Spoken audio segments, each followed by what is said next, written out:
ബംഗ്ലാദേശിലെ ഭരണമാറ്റം ഒട്ടും ആശാസ്യമല്ലാത്ത ഒരുപാട് കാര്യങ്ങൾ ആ രാജ്യത്ത് സംഭവിക്കുന്നുണ്ട്. അവിടെ IS-ൻ്റെ പതാക ഉയർന്നു, താലിബാൻ്റെ കുടി വന്നെന്ന് പറയുന്നു. ഇപ്പോൾ അൽ-ഖയ്ദ ഭീകരന്മാരെയൊക്കെ അവർ ജയിലിൽ നിന്ന് തുറന്നു വിടുന്നു എന്ന് കേൾക്കുന്നു. ഇതിൽ വല്ല വാസ്തവമുണ്ടോ? അവിടെ ഈ അൽ-ഖയ്ദയ്ക്ക് വേണ്ടി ഓപ്പറേറ്റ് ചെയ്തിരുന്ന പ്രധാനപ്പെട്ട നേതാവിനെ കഴിഞ്ഞ ദിവസം ജയിലിൽ നിന്നും മോചിപ്പിച്ചു. അൻസറുള്ള ബംഗ്ല, ABT എന്നുള്ള ഷോർട്ട് ഫോമിലാണ് അറിയപ്പെടുന്നത്. അൻസറുള്ള ബംഗ്ല. അതിൻ്റെ തലവൻ മുഫ്തി ജഷീമുദ്ദീൻ റഹ്മാനി, ഇയാളെയാണ് വെറുതെ വിട്ടിരിക്കുന്നത്. ഇത് നമുക്ക് ഇന്ത്യ വെറുതെ വിട്ടത് കോടതിയൊന്നുമല്ല, അല്ല, തുറന്നു വിട്ടിരിക്കുക. ഇപ്പൊ ജയില്, നീതിന്യായം, ഇതൊക്കെ ഇവരുടെ കയ്യിലാണല്ലോ. അപ്പോൾ അസമിൽ അടുത്ത കാലത്ത് ഈ അൻസറുള്ള ബംഗ്ലായുടെ മൊഡ്യൂൾസ് പലതും പോലീസ് കണ്ടെത്തി നശിപ്പിച്ചിരുന്നു. അപ്പോൾ നമുക്കും ഇയാളുടെ ഈ മോചനം ഇന്ത്യക്ക് അതിർത്തി സംസ്ഥാനങ്ങളിലൊക്കെ വലിയ ഭീഷണിയാണെന്നുള്ളൊരു അവസ്ഥയുണ്ട്. കാസിംപൂർ സെൻട്രൽ ജയിൽ, ഗാസിപ്പൂരിലെ കാസിംപൂർ സെൻട്രൽ ജയിലിൽ നിന്നാണ് ഇയാളെ വിട്ടയച്ചിരിക്കുന്നത്. 2013 ഓഗസ്റ്റ് 12-നാണ് ഇയാളെ അറസ്റ്റ് ചെയ്തിരുന്നത്. ബർഗുണ എന്ന് പറഞ്ഞ സ്ഥലത്ത് വെച്ചാണ് അറസ്റ്റ് ചെയ്തത്. കലാപത്തിന് പ്രേരണ നൽകുന്നു, കലാപാഹ്വാനങ്ങൾ നടത്തുന്നു എന്ന് പറഞ്ഞിട്ടാണ് ചെയ്തത്. അയാളുടെ കൂടെ 30 പേരെയും കൂടി അറസ്റ്റ് ചെയ്തിരുന്നു. കാരണം ഇയാൾക്ക് വലിയ ഫാൻ ഫോളോയിങ് ഒക്കെ ഉള്ള ആളാണ്. 6 കേസുകൾ ഇയാൾക്കെതിരെ എടുത്തിരുന്നു. അതിലൊക്കെ കുറ്റപത്രമൊക്കെ കൊടുത്തിരുന്നതാണ്. 2015 ഡിസംബർ 31-ന് 5 വർഷ തടവ് ഇയാൾക്ക് കൊടുത്തിരുന്നു. അത് തീർന്നു. ആ തടവ് കാലാവധി തീർന്നല്ലോ 2015. അത് എന്തിനായിരുന്നു കേസെന്ന് വെച്ചാൽ രാജീവ് ഹൈദർ എന്ന് പറഞ്ഞ ബ്ലോഗറെ കൊന്ന കേസാണ്. അതിൽ തടവ് പൂർത്തിയാക്കി. ഈ മുഹമ്മദ്പൂർ സ്റ്റേഷനിൽ 2 എണ്ണം, ഗുൽഷൻ സ്റ്റേഷനിൽ 1 എണ്ണം, ബർഗുണയിൽ 1 എണ്ണം, ഉത്തര പശ്ചിമിൽ 1 എണ്ണം, ഇത്രയും കേസുകൾ അയാൾക്കെതിരെ ഉണ്ട്. 2013 ഫെബ്രുവരിയിലാണ് ഈ ബ്ലോഗർ രാജീവ് ഹൈദറിനെ കൊന്നത്. അപ്പോഴാണ് ഈ അൽ-ഖയ്ദയുടെ ഒരു സംഘടന അവിടെ ഉണ്ട് എന്നുള്ളതും ഈ റഹ്മാനിയും മാധ്യമ ശ്രദ്ധയിലേക്കൊക്കെ വരുന്നത്. ഒരു ബ്ലോഗറെ കൊല്ലുക എന്ന് പറഞ്ഞാൽ വിചിത്രമായ ഒരു കേസാണല്ലോ. 2015 മെയ്യിൽ ഈ അൻസറുള്ള ബംഗ്ലയെ നിരോധിച്ചു. അവിടെ 4 ബ്ലോഗർമാരെയും ഈ അൻസറുള്ള ബംഗ്ല കൊന്നു. 4 ബ്ലോഗർമാരെയും എഴുത്തുകാരെയും കൊന്നു.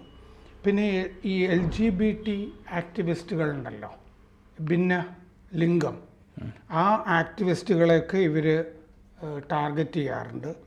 അങ്ങനെ സുൽഹാസ് മന്നൻ, അയാളുടെ സുഹൃത്ത് ഗണ്ടോക്കർ മെഹബൂബ്, റബ്ബി ടൊണോയ് എന്നീ 2 LGBT ആക്ടിവിസ്റ്റുകളെ 2016-ലും ഈ അൽ-ഖയ്ദ സംഘം കൊന്നു. 2017 5 ABT ഭീകരരെ അസമിൽ പിടിച്ചിരുന്നു 7 കൊല്ലം മുമ്പ്. എന്ന് പറഞ്ഞാൽ ബംഗ്ലാദേശ് അതിർത്തി കടന്ന് ഇത് അസമിലും ഓപ്പറേറ്റ് ചെയ്യുന്നുണ്ട്. 2015 ജൂലൈ 2-ന് 2 മൊഡ്യൂളുകളെ അവിടെ കണ്ടെത്തി നശിപ്പിച്ചു. 2 ഇമാമുകളെ ഇതുമായി ബന്ധപ്പെട്ടവരെ അറസ്റ്റ് ചെയ്തു. അവിടെ ഗോൽപുര എന്ന് പറഞ്ഞ സ്ഥലത്ത് അസമിൽ ജലാലുദ്ദീൻ ഷെയ്ഖ് 49 വയസ്സ്, അത് തിലപ്പാറ എന്ന് പറഞ്ഞ സ്ഥലത്ത് അയാൾ ഇമാമായിരുന്നു.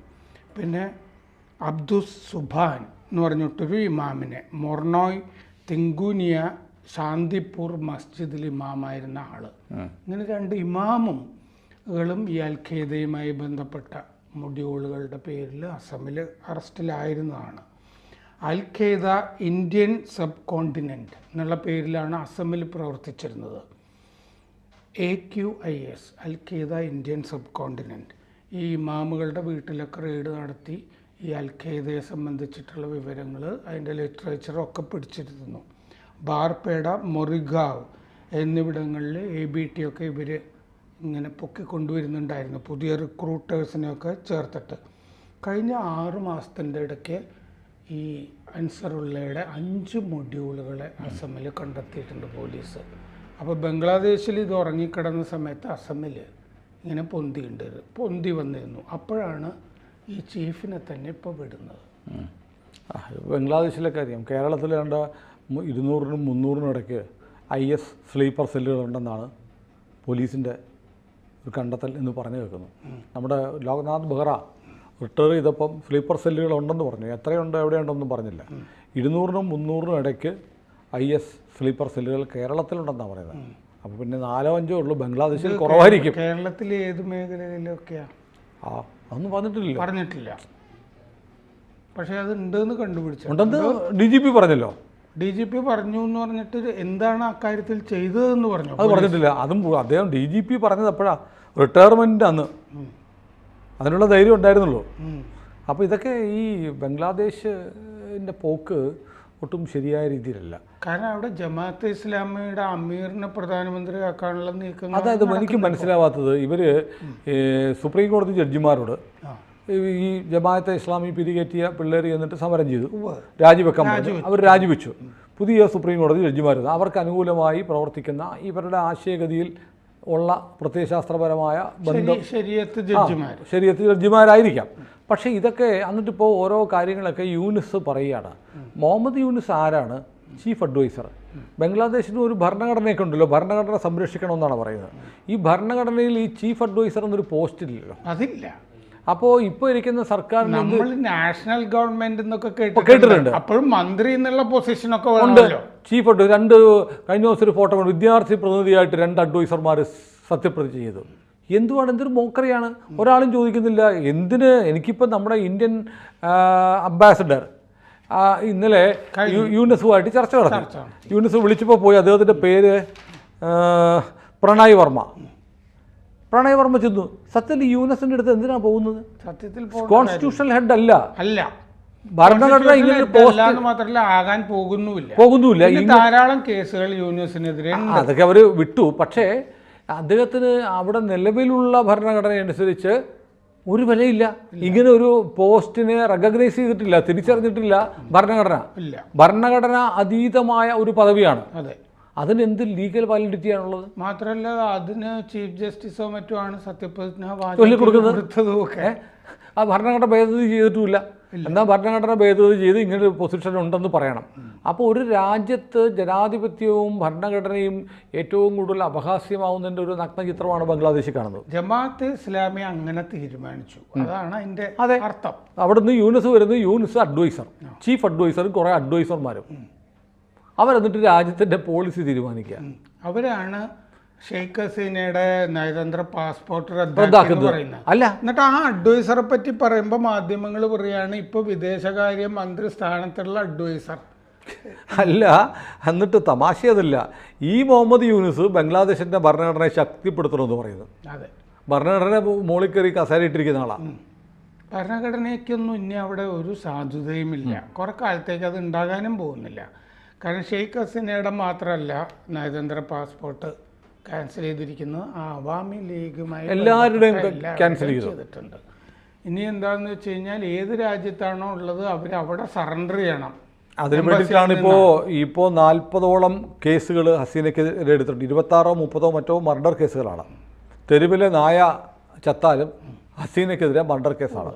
കാരണം എക്സ്ട്രാ ഈ ആളുകളെ പ്രതികളെ കൈമാറുന്നതിനുള്ള ട്രീറ്റി ബംഗ്ലാദേശും ഇന്ത്യയും തമ്മിൽ ഒപ്പുവെച്ചിട്ടുണ്ട്. രാഷ്ട്രീയ അഭയം തേടിയാൽ അത് ചെയ്യേണ്ട കാര്യമില്ല, വിട്ടുകൊടുക്കേണ്ട കാര്യമില്ല. പക്ഷേ അവിടെ ക്രിമിനൽ കേസിലെ പ്രതികളെ കൊടുക്കണം. അതിന് വേണ്ടിയിട്ടാണ്. അതിന് തെളിവ് വേണ്ടെന്ന് ഭേദഗതിയുമുണ്ട് 2016.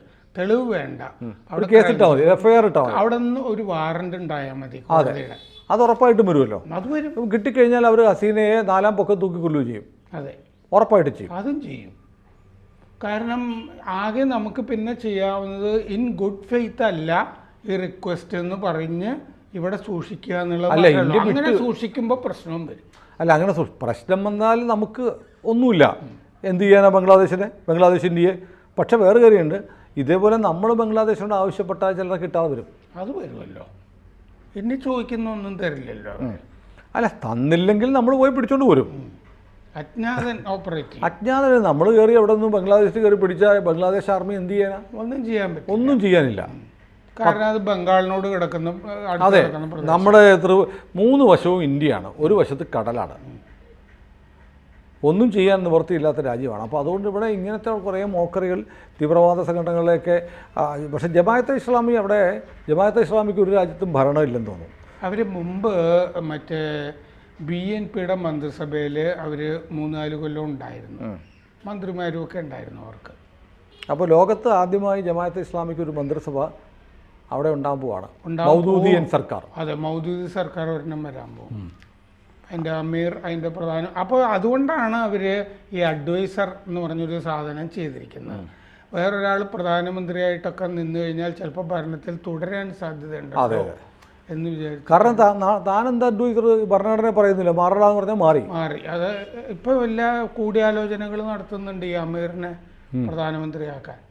അപ്പോൾ താമസിയാതെ അത് കാണാൻ സംഭവിക്കും. കൂടുതൽ വാർത്തകളും വിശേഷങ്ങളും നിങ്ങളിലേക്ക് എത്താൻ ABC മലയാളം സബ്സ്ക്രൈബ് ചെയ്യുക, ബെൽബട്ടനും അമർത്തുക.